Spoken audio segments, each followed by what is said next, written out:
Assalamualaikum warahmatullahi wabarakatuh. Kembali lagi dengan saya Galuh Pratama Mainanda. Kali ini saya akan membawakan materi tentang pidato, ceramah, dan MC. Baik, jadi pidato itu menurut KBBI adalah pengungkapan pikiran dalam bentuk kata-kata yang ditunjukkan kepada orang banyak atau wacana yang disiapkan untuk diucapkan di depan khalayak atau secara umum. Pidato itu merupakan kegiatan berbicara di depan umum yang dilakukan untuk menyatakan pendapat atau memberikan gambaran mengenai suatu hal.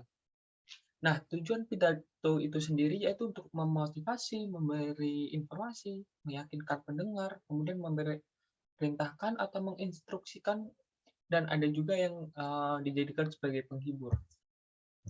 Nah, unsur-unsur dari pidato yaitu pertama itu ada pendahuluan, itu salam pembuka, sapaan, ucapan, puji syukur, atau bisa saja berupa sedikit motivasi.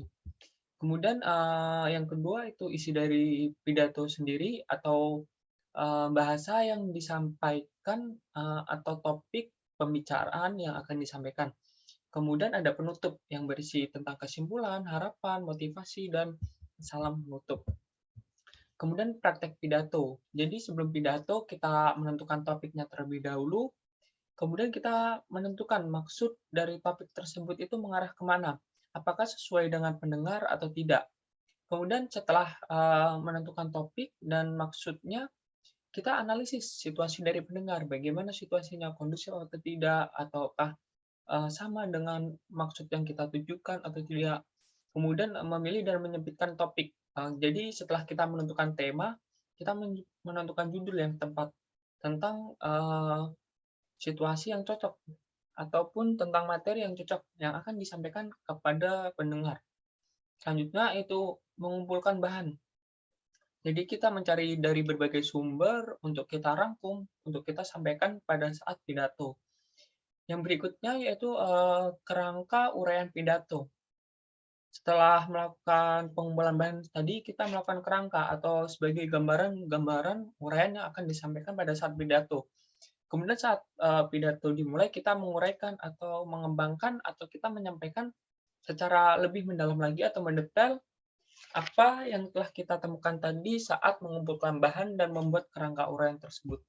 Setelah itu, tinggal kita berlatih dahulu agar pidatonya lancar sebelum kita berpidato di tempat umum. Selanjutnya pengertian ceramah. Ceramah itu sebuah pidato yang menyampaikan serta menerangkan atau menyiarkan petunjuk-petunjuk yang berkaitan tentang anjaran-anjaran agama atau suatu kepercayaan tertentu.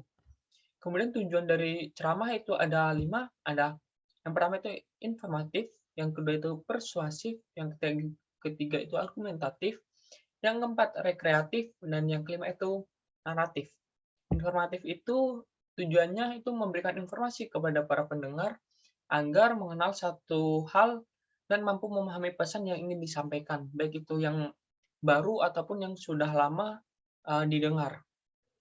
Yang kedua itu persuasif, yaitu mengajak para pendengar untuk mengikuti apa yang telah disampaikan atau dianjurkan dalam ceramah, seperti umpan balik ataupun diskusi. Kemudian argumentatif itu menyampaikan sebuah topik yang bisa dipahami para pendengar mengenai suatu hal dengan cara menyampaikan argumen dan contoh yang bisa dipahami. Yang keempat yaitu rekreatif, yaitu selain tujuannya itu memberikan informasi, jadi ceramah itu memberikan hiburan ataupun membuat gembira para pendengar agar merasa puas dan bahagia. Dan yang kelima itu naratif, untuk menceritakan suatu hal kepada pendengar, baik itu hal yang baru ataupun hal yang sudah lama untuk digalami. Selanjutnya itu syarat ceramah. Yang pertama itu ada penceramah, orang yang melakukan kegiatan ceramah atau menyampaikan ceramah. Kemudian pendengar, orang yang menerima atau mendengarkan ceramah ataupun nasihat-nasihat yang disampaikan oleh penceramah tadi. Kemudian materi, materi adalah ajaran-ajaran atau nasihat yang disampaikan oleh penceramah untuk didengar oleh pendengar atau audiens. Yang keempat yaitu media. Media ini merupakan alat yang digunakan untuk menyampaikan materi kepada pendengar. Bisa melalui televisi, ataupun ceramah langsung, ataupun bisa melalui media sosial. Baik, yang selanjutnya itu jenis-jenis ceramah. Yang pertama itu ada ceramah khusus. Ceramah khusus ini memiliki sebuah tujuan untuk memberikan sebuah nasihat atau petunjuk kepada halayak atau pendengar tertentu dengan bersifat khusus, baik itu dari segi materi ataupun faktor lainnya. Jadi, tujuan ceramah ini dikhususkan, begitu. Kemudian yang kedua itu ceramah umum. Ceramah umum itu adalah sebuah ceramah yang berisi pesan yang bertujuan untuk memberikan informasi yang ditunjukkan kepada pendengar yang umum atau masyarakat luas. Jadi bukan ke suatu organisasi ataupun kelompok individu yang tertentu, seperti itu. Kemudian metode ceramah itu ada informentum atau merupakan metode ceramah tanpa adanya persiapan atau secara spontan. Penceramah akan menyampaikan ceramah sesuai dengan apa yang dipikirkan dan tidak ada bantuan dalam bentuk naskah atau apapun. Kemudian menghafal. Nah, metode ini di mana sang penceramah itu melakukan persiapan terlebih dahulu dan kemudian menghafalkan ceramahnya dan kemudian disampaikan untuk didengar oleh para pendengar. Yang ketiga itu ada metode membaca naskah. Nah, metode ini sang penceramah itu membaca naskah lengkap yang sebelumnya sudah dipersiapkan atau dikumpulkan terlebih dahulu. Kemudian extemporen merupakan metode ceramah yang menuliskan pokok-pokok pikiran sebagai catatan pengingat atau secara garis besarnya saja. Nah, kemudian catatan tersebut bisa digunakan sebagai panduan dari penceramah ketika menyampaikan ceramahnya atau ide pokoknya saja yang ditulis seperti itu. Kemudian praktek MC.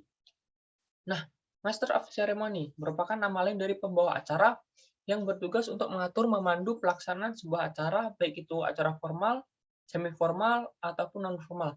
Jadi, praktek MC atau tugas MC itu pertama itu sebagai pembuka. Setelah pembuka, kita akan menjalankan rangkaian acara tersebut atau memandu acara tersebut, kemudian kita menutup acara tersebut, seperti itu. Kemudian praktek MC.